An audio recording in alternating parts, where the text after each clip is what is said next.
All right, so we left off yesterday looking at this problem where we had a positively charged particle that's fired towards a collection of positive charges, and we worked to write down right. So one thing is that we wrote down that the potential energy between two particles that have spherical symmetry is just K times the product of those charges, Q1 times Q2, divided by the separation between them. Okay. And we ended by graphing this, right? If I have two positive particles, right, if both the charges are positive, then the potential energy is positive, and it has this feature where at small r, it's very large, and as r grows, it dies off like 1 over r. Right? So we plotted the potential energy as a function of r for this particular example.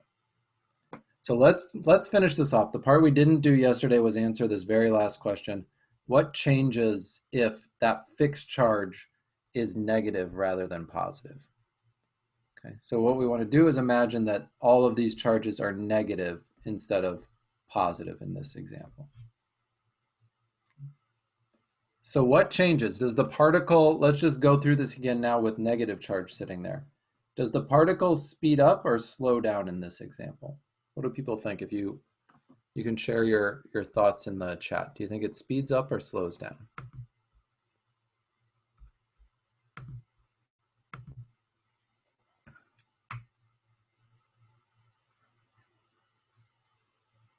Okay, speeds up. I'm seeing a lot of speed up. Okay, speed up is correct. Why is that? Well, we have several ways to describe it now. We can just think about the forces. We know opposite charges, right? Positive and negative charges attract. That means there's an attractive force. That tells me that the acceleration points in this direction on this object, and so it's going to speed up as they're pulling each other together. I can add in the electric field into that conversation, right? I can say I know this negative charge develops an electric field that points towards it around that negative charge. Then that positive charge in that electric field will then experience a force that points, because it's positive, right? The force is going to be Q times E that points in the direction of the electric field. And so now that I know the force points in that direction, I know the acceleration is going to point that way and speed the object up. And then the last one is with the concept of energy, right? I know it's going to speed up because the potential energy should be, if it's speeding up, it tells me that the potential energy should be what? Decreasing, because my kinetic energy is growing. So let's see, let's try to graph what the potential energy looks like in this case. Potential energy is a function of distance. Well, that equation tells me that potential energy looks like K times the product of the charges divided by R. But now I have one positive charge and one negative charge. It means that that whole expression, right, is going to be negative. Okay, so I'm going to have negative potential energy. When R is small, right, as R gets small, again, this thing will approach, right, as R goes down, the potential energy is going to be running towards minus infinity. It's going to be getting large in magnitude, but becoming more and more negative. And as R goes up, right, that term the potential energy is going to approach zero. So I know at large R, I can see that this thing has to run to zero. At small r, it has to shoot off towards negative infinity. And so I just get this potential energy curve that's the potential energy we saw from the two positive charges just mirrored over that x-axis, because right, everything is negative. And this does the thing I want. So I can see as r is shrinking, my potential energy is decreasing. And so that means my object better be speeding up because it'll be gaining kinetic energy. Okay. All right. So what if we look at this guy? I have a positive and negative charge. They're released from rest in a vacuum. They start moving towards one another. What can we say about the potential energy? Notice here that there's different expressions of the sign of the potential energy and and how it's changing as they move along here. So let me launch the poll.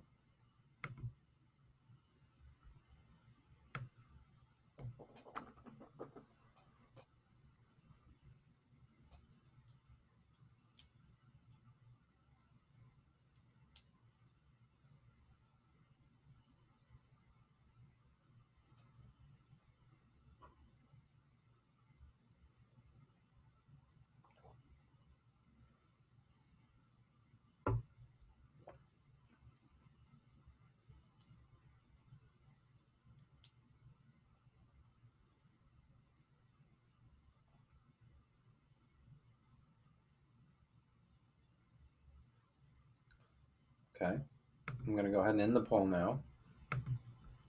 Most of you selected, or the most popular was C, but there was a good amount of B and D as well. So let's work through this one more time. So U is equal to K Q1, Q2 over R, their separation.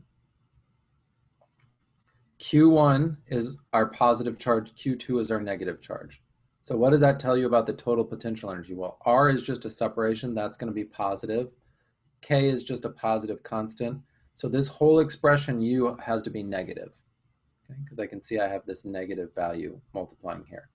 So I know it's got to either be C or D because I see that that potential energy is negative between those particles.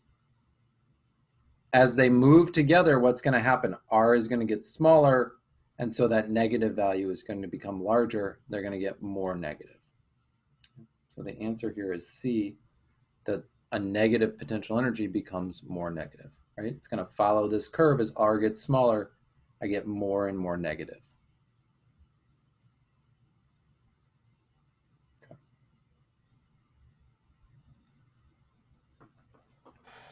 Okay. So let's try to solve some energy conservation problems using this potential energy form for particles with spherical charge distributions and point particles.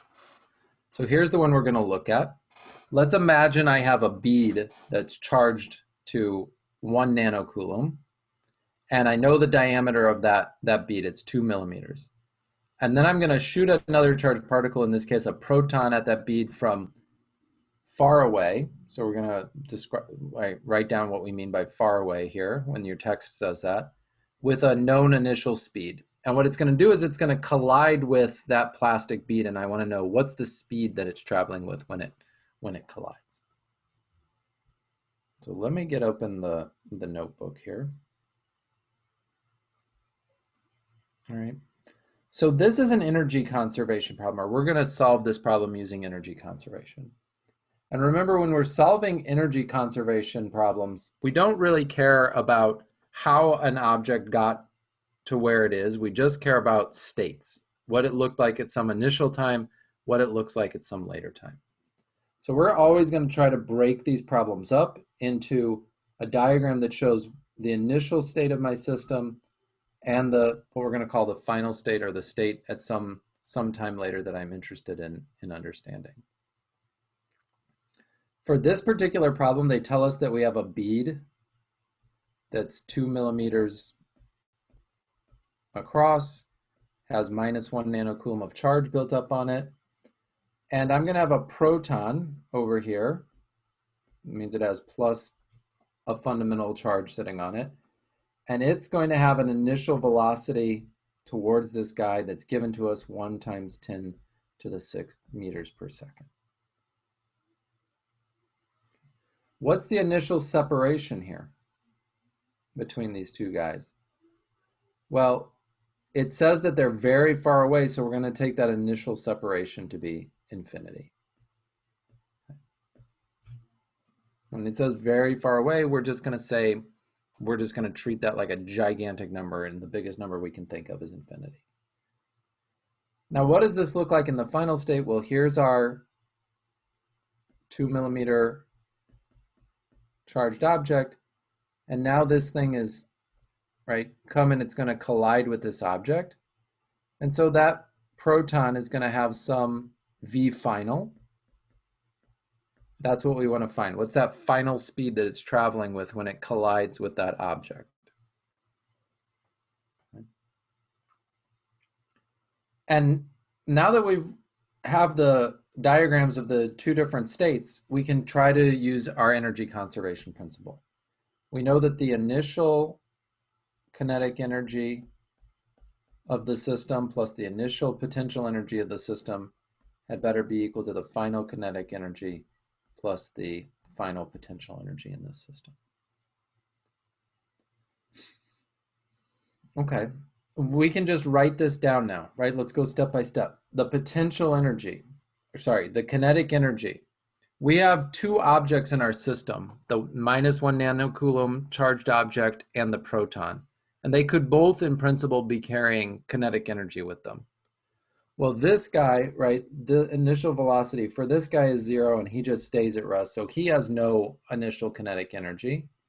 And so all of the kinetic energy is in that proton that's fired at that charge. So we know that that kinetic energy is going to be like 1/2 the mass of a proton times that initial velocity, 1 times 10 to the 6th meters per second squared.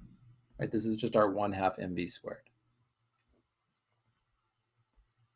What's the initial potential energy? Well, we know it's going to be like K Q1 Q2 over R. But look, in this case, we know that R is infinity. So this potential energy term is going to go to 0. So all of the initial energy in this problem is in the kinetic energy of that proton. That has to equal, through energy conservation, the final kinetic energy, 1/2 mass of the proton times V final squared. Here's that variable the problem asked us to find, right? What is the collision speed? Plus the potential energy, right? There's no kinetic energy associated with the large sphere. We're just assuming it stays at rest. Plus K. And now I need the charges, right? So I have a positive fundamental charge times that -1 times 10 to the -9 coulombs of charge divided by, what's the separation, right? Over R. What's the separation I'm going to put in the denominator of this potential energy term? Does anybody have an idea?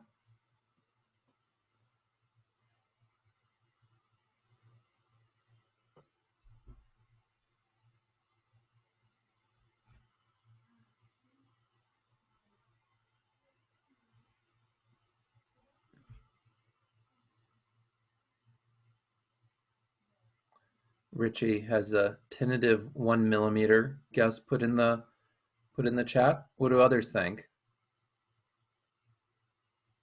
Well, I would argue there's two choices you might be considering. Either 0 because it's at the surface of this charge, or 1 millimeter because that's the distance to the center of this charged object. Okay. So in this expression, right, we know the potential energy is like U, K, Q1, Q2 over R. Okay. This is the separation from, right, if I have a particle Q1 and say this guy has some radius R, this little r value is the distance from center to center of the charged objects, right? Remember that the electric field around a charged object, if you're outside of the, right, a charged sphere, if you're outside of the radius of the sphere, matches the electric field that you would get if you had a point charge sitting right at the center of the sphere, right? And really this is the functional form for a point charge, but it works for a sphere because you can imagine all of that charge pushed to the center of the sphere, giving the same potential.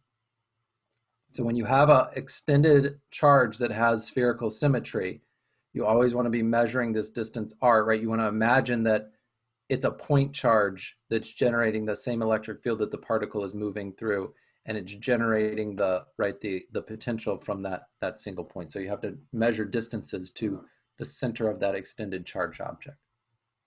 Right? This was a 2 millimeter diameter, so the radius of that thing is 1 millimeter, 1 times 10 to the -3 meters.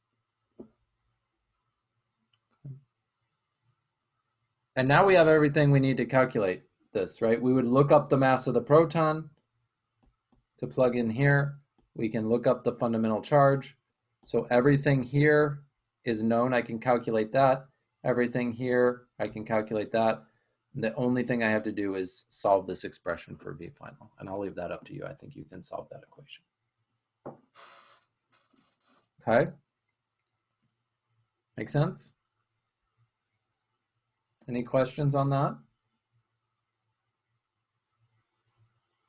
Let's look at the part B of this example.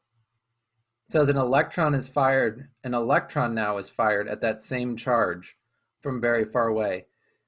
And it's going to reflect or find a turning point. Oh, excuse me. It's going to have a turning point 0.1 millimeters from the surface of the bead.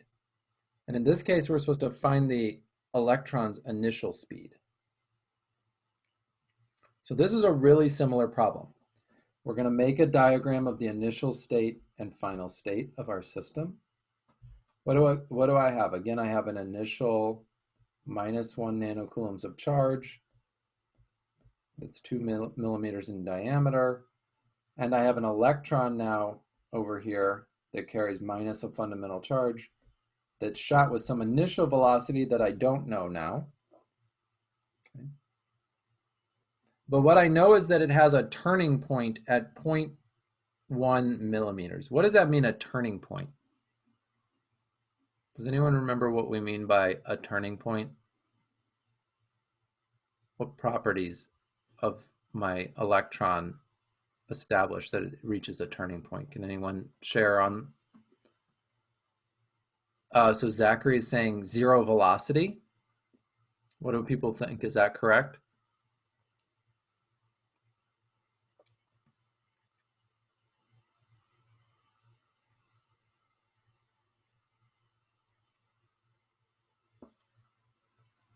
Well, what is it? I mean, a turning point, like, let's think about a mass that I throw up against gravity, right? The turning point is where it changes direction. It goes from moving upwards to moving downwards, right?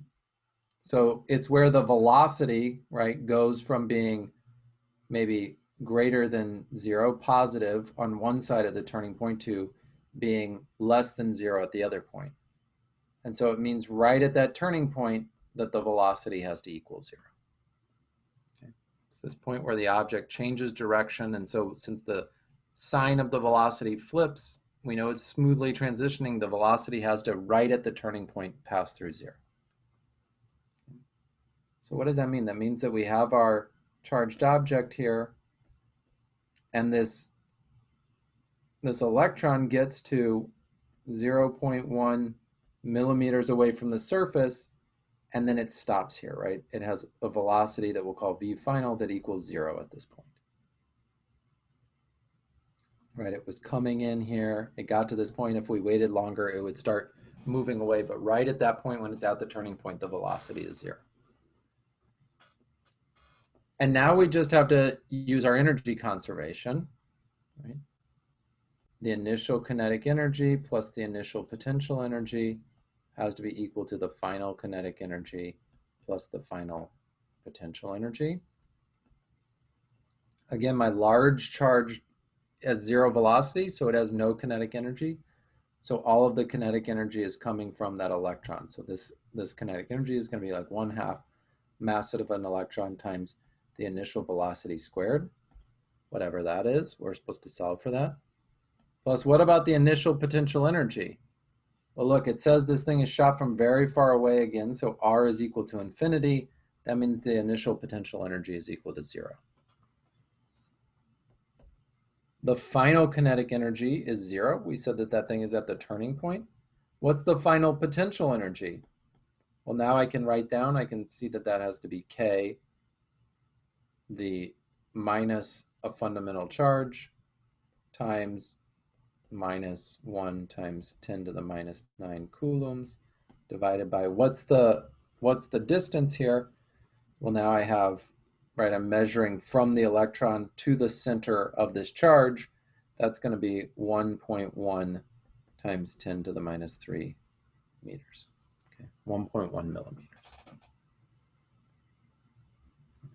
Again, now I have an equation where I can look up the mass of the electron. The only unknown here is that initial velocity, and I can just solve this equation for the initial velocity. Okay. So this is exactly the same strategy we used in Physics 313 for energy conservation problems. It's just now we have a particular form that we're going to use for the potential energy coming from point charges interacting with one another.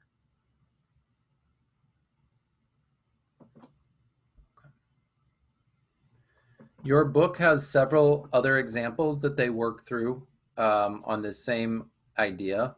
25.2 is essentially identical to the problem we just solved with the proton colliding with the sphere. There are a few other ones, like example 25.3 talks about the escape velocity. So real quickly, I just want to point what they mean by the escape, to escape each other here. So it basically says I have two particles, an electron and its positively charged partner that has the same mass shot back to back with equal speeds initially. What's the minimum speed that each has so that they escape one another if they start 100 femtometers apart? And we would set this up just like any of the problem we did before. We would draw an initial condition and a final condition diagram. So initially I had a negative charge and a positive charge. They have velocities that are equal magnitude but back to back apart, and they start 100 femtometers apart. Now the after is the tricky one here, because you have to know what they mean by to escape, right? The escape speed. The escape speed. We want the minimum escape speed. So what does it mean to escape? To escape each other's pull means that you get out to basically infinite distance. You get very far away from one another. So when they escape, they have to reach infinity. And if I want that a minimum initial velocity, that means that when I get to that infinite separation, that I've used up all my kinetic energy. And they've just barely escaped each other because they've exhausted all the available kinetic energy. Once I have that condition established, now I just write down an energy conservation. Right? In this particular case, the final kinetic energy is 0 because the particles run out of kinetic energy out there and they're reached infinity, so there's 0 potential energy. And that has to be equal to the initial kinetic energy plus the initial potential energy of my system. Okay. And then I could just solve for the initial velocity. Very similarly, examples 25.4 and 25.5 go through other problems where we set up an energy conservation. I'm not going to go through those particularly now. I wanted to point to them. Take a collection of units that we're going to use over and over again. It has a special name that we call a volt. Okay. So let's try to work through this in the remaining time in class. Excuse me. We have some charges. In this case, we have a positive charge for A. And now what we're imagining is that it's generating an electric potential, or there's an electric potential established around that positive charge. And I want to rank in order from say smallest to largest, the electric potential at these different points, 1, 2, or 3. Now notice we're talking about electric potential, so points 1, 2, and 3 are not charges. They're just positions in space. Okay? So this one doesn't work well for multiple choice. So what I want everybody to do, or as many people as can, is try to write down in the chat your ordering that you have, right? So if you think 1 is biggest, so like write 1 is bigger than 2, bigger than 3. Or if some of them are equal, you could write like 2 equals 3, bigger than 3, something like that. I'm not saying that's the answer there, but so go ahead, try to tell me the order of the electric potentials for A here. I'm going to give you guys about 30 seconds to type something into the chat here, if you can.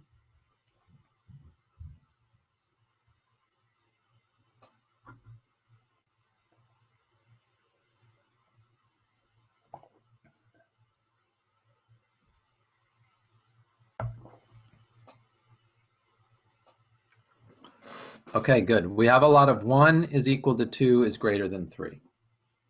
We know that that's a point charge. U is like K Q over R.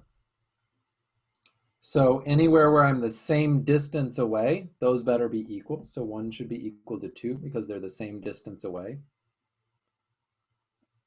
And then 3 is further away. As I get further away from that positive charge, Q, first of all, is positive.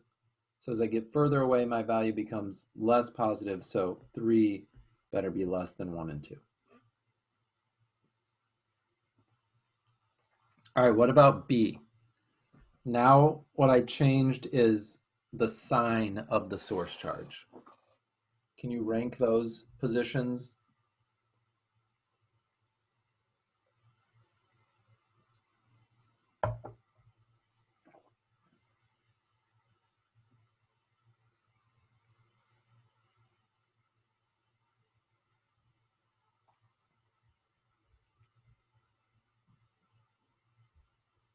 Okay. I'm seeing a lot of 1 and 2 have to be equal, again, because they're equal distance away from that charge. But what about 3? Now U is going to be equal to K Q over R, but now Q is negative. Oops, this is an R. But now Q is negative, right? So when I'm close to this thing, I have very large negative values of Q. And as I get further away, they get small. So these guys are the smallest. 3 is the largest because 1 and 2 are going to be very large negative potentials. So 1 and 2 are equal, and they're both less than 3. All right, what about C? So now I have 3 points, and they're distributed between, say there's charge Q on this guy minus 2Q on this source charge. Can we rank the electric potentials here?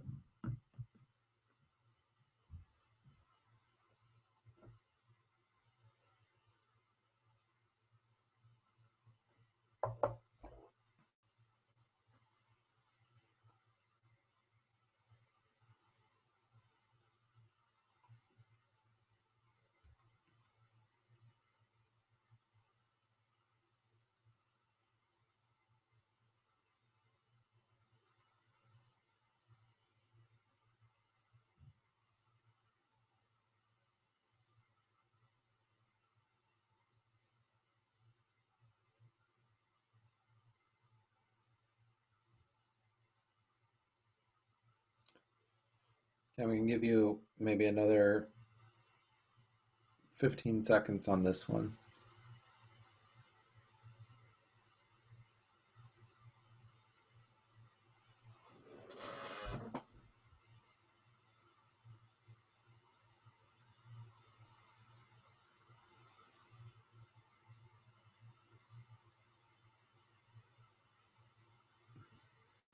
Okay.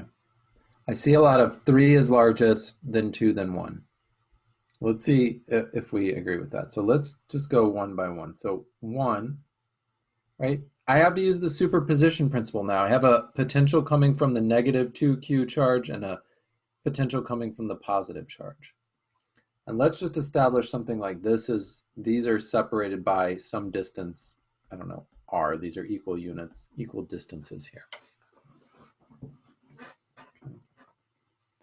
And so I can write down this expression, right? I know that the potential from that negative 2Q is going to be like K minus 2Q over R, and then I have to add plus. Now, from the positive charge to position 1, I'm 3R away, so that's going to be in the denominator. And then I have KQ in the numerator here. Notice I have a bunch of common bits here. K, Q, and R in the denominator are everywhere. So this is like K, Q over R, and then I have minus 2 plus a third.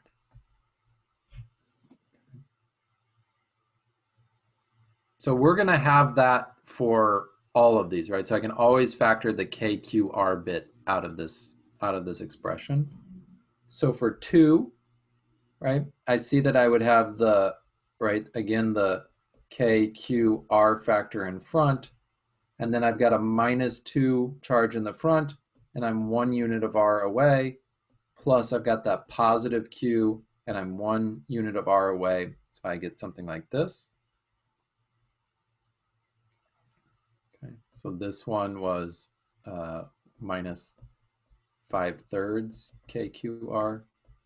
This one is minus KQ over R.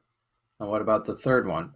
Now the third one I'm going to have minus KQ over R. And now I've got -2, and I'm 3 units away in radius from the negative charge, -2 charge, and I'm 1 unit away from this guy. So this guy has got to be like, oops, it's going to be like 1/3 KQR. Okay. So I can see here I have 1/3, here I have -1, here I have -5/3. So 3 is largest, followed by 2, followed by 1.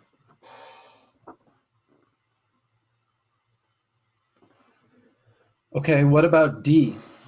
We saw that the electric potential for a parallel plate capacitor was something like the electric field times S, where S was the distance from the negative plate.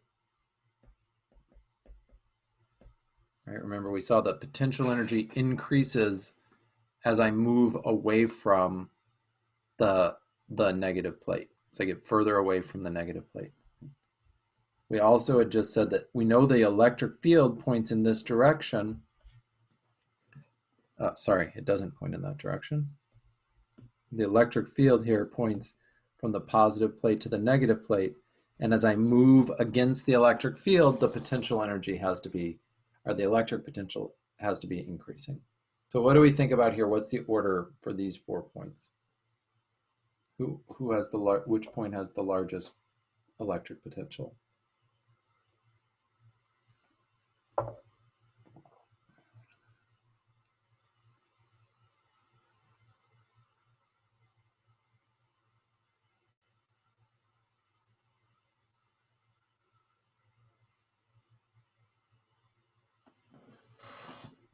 Okay, good.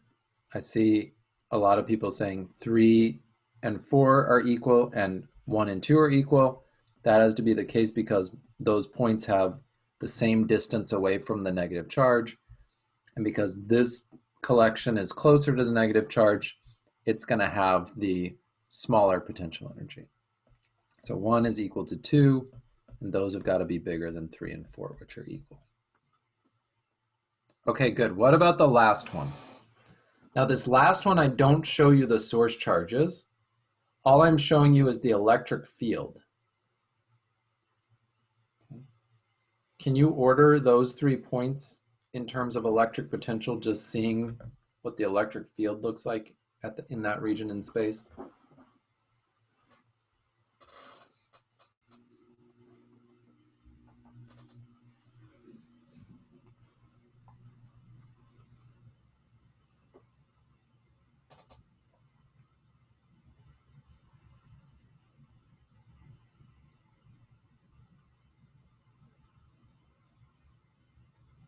Okay, I'm seeing a lot of 1 is largest, 3 is smallest, and 2 is in between. Why is that? Does somebody want to share how they determined that? That's correct.